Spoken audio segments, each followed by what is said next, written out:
عزیزان، جناب احمد صاحب فلوریڈا USA، السلام علیکم۔ ہم آپ کے ممنون ہیں کہ آپ نے ہماری ویب سائٹ پر یاد فرمایا۔ آپ کا سوال ہمیں موصول جواب حاضر۔ آپ نے پوچھا کہ برائے کرم یہ بتائیے کہ حضرت احمد الرفاعی کون تھے، کیا وہ اہل سنت کے طریقے پر تھے؟ جی ہاں، حضرت احمد رفاعی رحمۃ اللہ علیہ اہل سنت جماعت کے ایک مشہور بزرگ ہیں،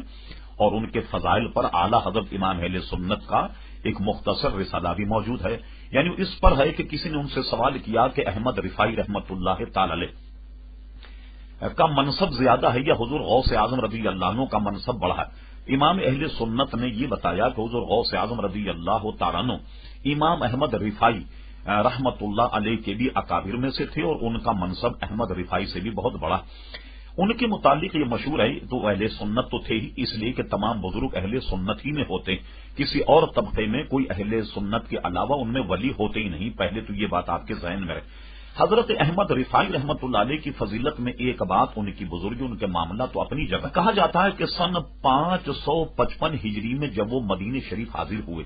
نبی کریم علیہ السلام کے روضے انور پر، تو انہوں نے حضور کے روضے انور پر آن کر کے یہ کہا، یا رسول اللہ صلی اللہ علیہ وسلم، ابھی تک تو میں آپ کی زیارت کے لیے اپنی روح کو بھیجا کرتا اور غائبانہ آپ سے سلام کیا کرتا تھا، آج میں بنفس نفیس آپ کے دربار میں حاضر ہوں،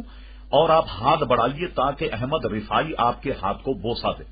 سینکڑوں کیا بلکہ ہزاروں آدمیوں نے اپنی آنکھوں سے دیکھا، اور یہ واقعہ حضور علیہ السلام کے وصال کے کئی برس بعد کا اندازہ لگائیے،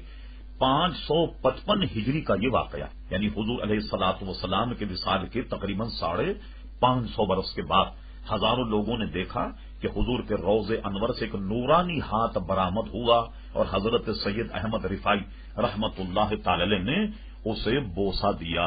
اور یہ اپنے تو اپنے بلکہ خود علماء دیوبند کے مشہور مولوی ابراہیم دہلوی نے اپنے واعظ میں بھی اس واقعے کو نقل فرمایا کہ احمد رفاعی رحمت اللہ علیہ کو